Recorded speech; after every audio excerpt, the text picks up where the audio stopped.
Bom dia, tudo bem? Eu sou o pastor Gilberto e nós estamos nos nossos devocionais diários e essa semana nós estamos tratando sobre assuntos e a pergunta é: você conhece?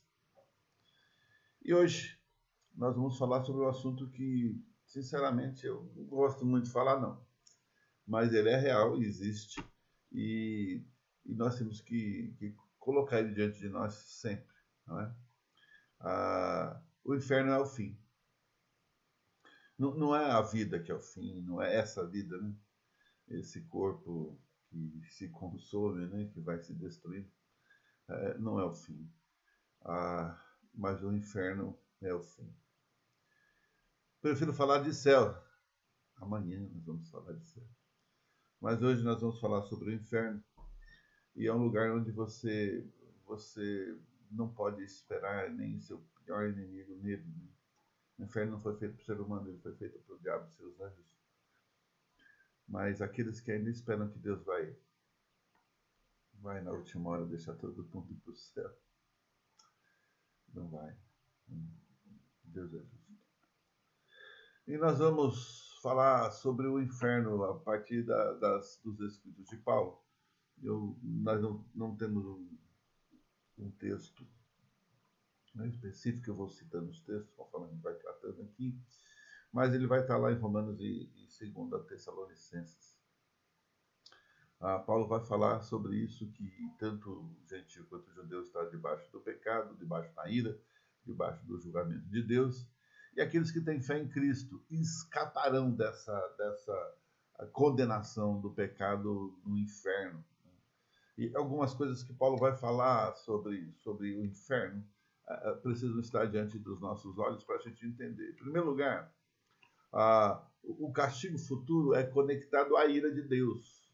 Os perversos estão presentemente sob a sua ira, são objetos da ira de Deus e acumulam para si o dia da ira.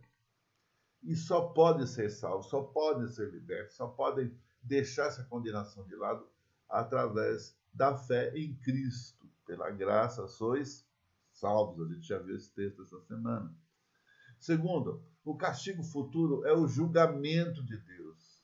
Aqueles que não conhecem a Cristo, aqueles que estão debaixo do pecado e acham que isso é uma condição natural, boa e normal, os perversos são merecidamente condenados sob um julgamento de Deus que é imparcial, verdadeiro, justo e certo.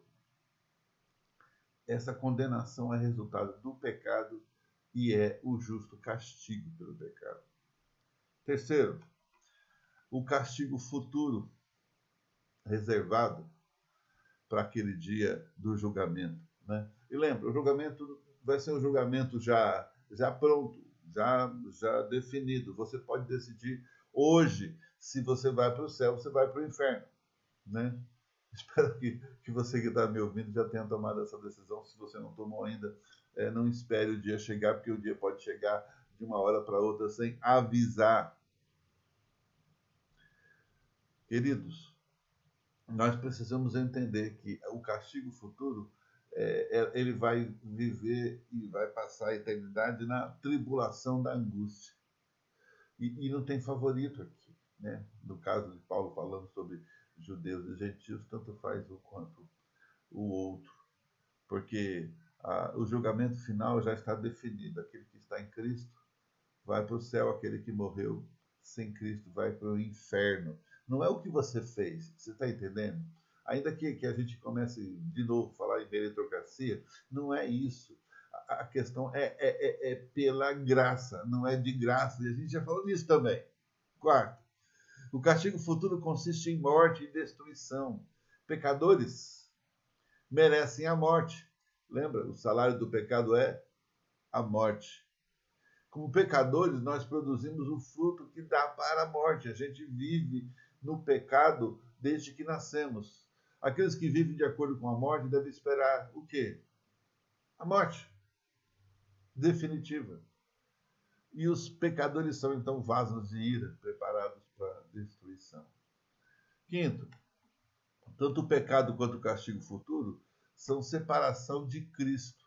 Vivemos definitivamente separados da graça do amor de Deus através de Cristo. E lá em 2 Tessalonicenses, Paulo vai salientar que a justiça de Deus prevalece. E ele vai falar várias verdades de que o inferno é o resultado da justiça retributiva de Deus sobre os pecadores. O inferno é um castigo para aqueles que não conhecem a Deus e que se rebelaram contra Deus, rejeitam a Deus, desconsideram a Deus, desconsideram o resultado da vida, porque não viram, não foi para as telinhas, não saiu na TV, ninguém postou na internet. Mas, irmão, o inferno é real e o inferno é exclusão de quem estiver fora da sentença. Lembra? Ou você vai para a morte condenado ou vai para a morte absolvido. Não porque você não pecou, mas porque já foi pago o seu preço. E eu quero terminar dando algumas descrições do pecado, ou melhor, do inferno, que também é consequência, não é? Lá em Apocalipse. Então, Apocalipse diz que o inferno é o lugar onde a fúria e a ira de Deus são sentidas na sua totalidade. O inferno é um lugar de intenso sofrimento, cheio de fogo e enxofre, é assim que é descrito. O lago de fogo, onde a fumaça do tormento sobe pelos séculos dos séculos, não se acaba. O sofrimento é contínuo, não tem descanso algum, nem de dia, nem de noite. Serão atormentados de dia e de noite pelos séculos dos séculos. Isso é um inferno. João vai falar aqui em Apocalipse que o inferno é o justo castigo para o perverso. Deus lança o diabo, a besta, o falso profeta no inferno, que era o lugar dele, sempre foi. Mas eles não governam ou possuem qualquer poder no inferno, mas são lançados lá. E lá, todos aqueles que não foram encontrados no livro da vida estão lá também. Não é um lugar de descanso piorado, é um lugar de miséria contínua. A Bíblia diz também que lá o verme não morre. Então, o inferno não é um lugar para você, meu querido, minha querida. O inferno é o lugar do diabo e dos seus anjos e daqueles que rejeitaram o alvo de Deus. Eu quero concluir dizendo o seguinte, que há três retratos do inferno. Primeiro, o inferno é lugar de castigo, é um lugar de sofrimento pelo pecado, o castigo é merecido e o sofrimento é eterno. Não pense, mas Deus é bom, a misericórdia de Deus dura para sempre. Sim, para aqueles que nele esperam. Mas Deus não vai deixar, não vai permitir que o ser humano vá para o inferno. Ele vai. Ele não deixou Adão sair do bem bom por causa do desobedecimento, pela desobediência dele. Por que agora ele faria diferente? É o mesmo Deus, hoje e eternamente. Creia. Segunda coisa, segundo retrato aqui, é a destruição.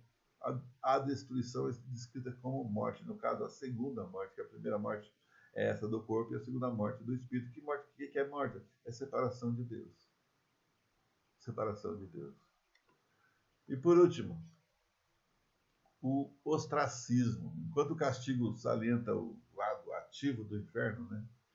O ostracismo mostra o horror do inferno ao ressaltar que os incrédulos perdem a própria razão da sua existência, que é glorificar e amar a Deus. Gente, infelizmente, o inferno é o que nós merecemos.